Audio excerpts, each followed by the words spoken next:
ANC says the taxman hasn't given it an ultimatum to pay outstanding bills or have its assets attached. Earlier, reports emerged that in December last year, SARS gave the ANC 10 days to pay up, but 3 months later, it's apparently failed to do so. The bill apparently includes employees' tax, UIF and other levies. For more on this, I'm joined by the ANC's national spokesperson, Pule Mabe. Pule, thanks for your time. We appreciate it. So we saw the reports that you owe 102 million rand. Is that the case? Well, Shan, evening to your viewers. The ANC had said in the statement it issued this evening that where they are debts, because it's tax matters are private matters between the African National Congress and the tax collector, who in this case is the South African receiver of revenue. We have not received an ultimatum suggesting what was placed out in the public to have been well, you even tried to give it context yourself. But those that wanted to peddle the stuff would have ran with this as if it's something that happened today, where the sheriff came and brought some documents to seize assets, do this and that. I mean, that is not true. They are permissible payment arrangements in terms of the tax laws of the Republic. The African National Congress had done so, continues to deal with all of its bills and attend to all of its areas. So the story that came out to suggest that the ANC is a tax evader, that story is untrue, devoid of any factual basis, and undermines the work and relationship that the ANC continues to enjoy with the South African receiver of revenue, including meeting our own obligations. Where we have challenges, we make sure that we regulate the fulfillment or how we address those through arrangements that are permissible by law. Okay. The fact that this is out in the public means that you are trying to explain it, right? But now, I know you can't give much information away. You have reached a payment arrangement with SARS. Yes. Which means you did not pay your tax, or that you owe them and you're doing it over a couple of months? Well, where we owed them, because this are allowed, where we owed SARS, we always make those kind of arrangements, like any other taxpayer. You know, tax affairs are private. There are laws in the Republic that protect taxpayers. So we are that kind of a legitimate taxpayer who commits and fulfills their obligations. Where there are challenges, arrangements are made using the prescripts of the law. Now, to want to drive a narrative that suggests that the ANC is a tax evader, that is rather unfair, irresponsible, and very divisive. You see, Shahan, there are people who thrive in this country out of projecting the African National Congress in a bad light. I mean, we had a press briefing today. The Treasurer General had gone out there to deliver key decisions of the ANC. Now we are being sidetracked from focusing on the very key issues that we want to drive, which are progressive, constructive, and contribute towards the development of the country. We must now focus on taxes. Did you owe SARS 102 million rand? Well, we did owe SARS quite a substantial amount at the time. Arrangements were made. We never really denied that at the time when we were making those arrangements. But you see, that relationship now, because tax matters are private in that way, these engagements continue to take place.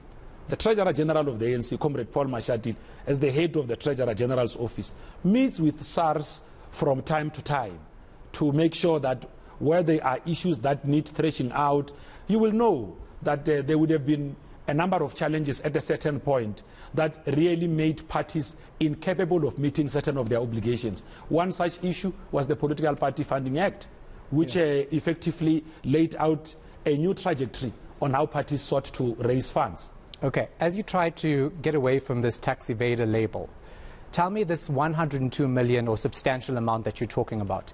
Is it because you failed to pay SARS or declare money or pay UIF and other benefits to SARS? Well, like I said, I mean, it's not even that amount, really. You know, we are not even there.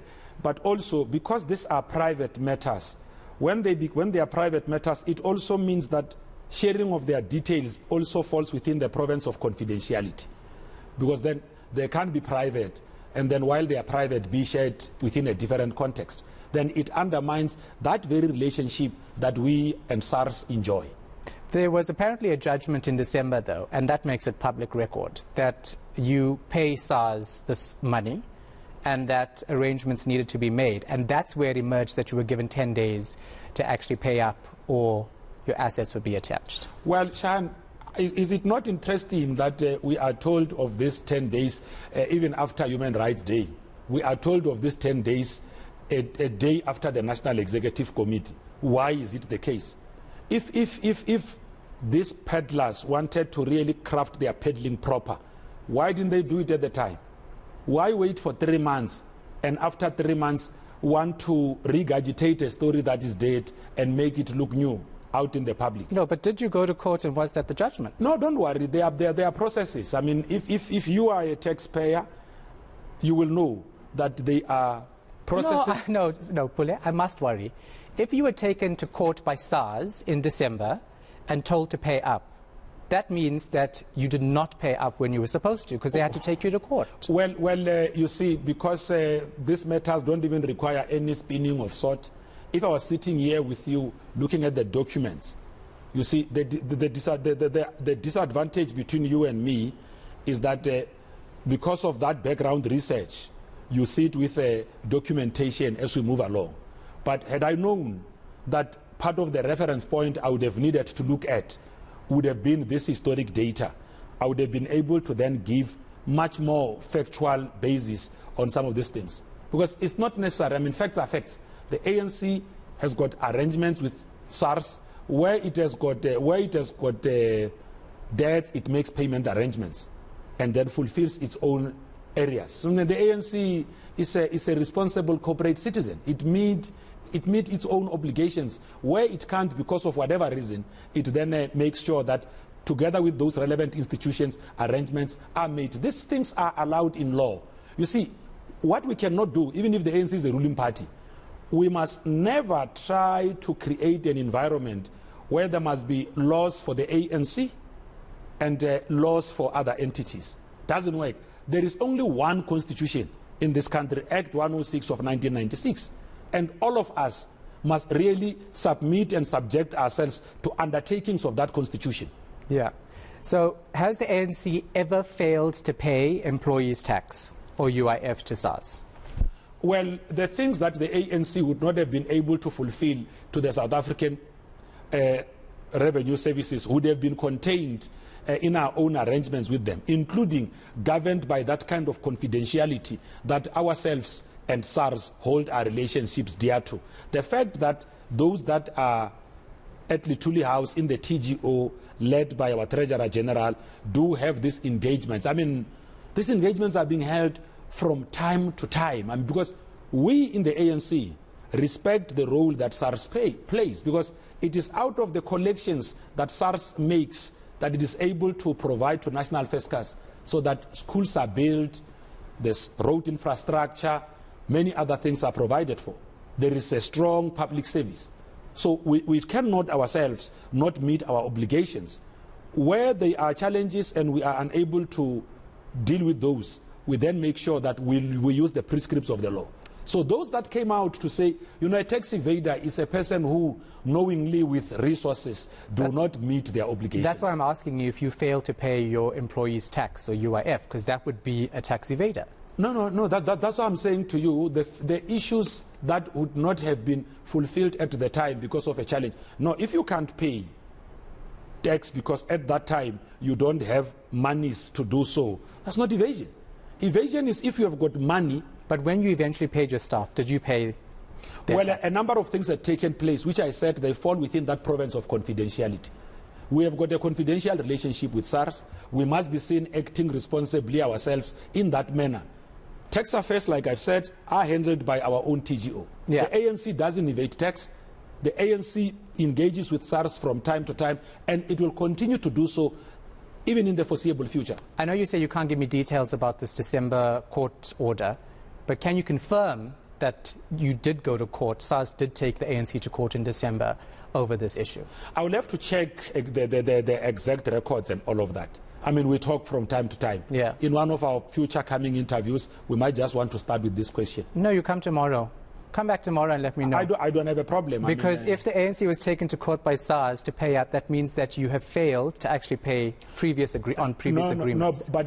No, I mean, one, you would not even have known whether an agreement existed or did not exist at the time.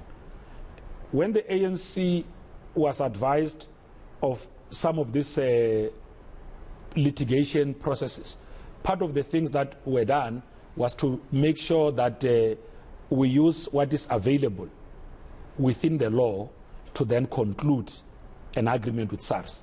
Such was done, because SARS does not treat the ANC differently from how it treats other corporate citizens.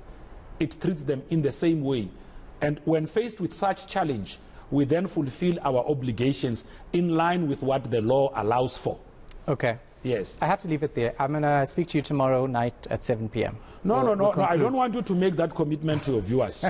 I'm sure you know the facts. We've clarified that. No, I want you to make the commitment because you're unable to answer a critical piece of information. But even with that critical piece of information, Shan, if there was a court case, court cases are public. If there is anyone who's interested in tax affairs or perhaps want to write, an encyclopedia about ANC's tax, they are welcome to go and check for themselves in the courts there. These records are out in the public. What is worrying is why bring matters now as if the ANC is evading now? What's sinister about it for you? Because you make it seem as if it's a very sinister reveal. No, but this thing was in the, remember, these issues, when they were out in the public, the ANC came out and said arrangements are being made. Now, to come now, issue and articulate issues as if they are so recent without even knowing the details. There's quite a lot of developments that have happened. And so we will not agree to some irresponsible utterances that wants to characterize the ANC as this organization that evades payment of tax, because we are not a tax evader. Okay. I will try to see if our office can dig up a bit more information on that. No. Good luck. Good luck. Thanks so much. Appreciate your time. ANC National Spokesperson Pule Mabe.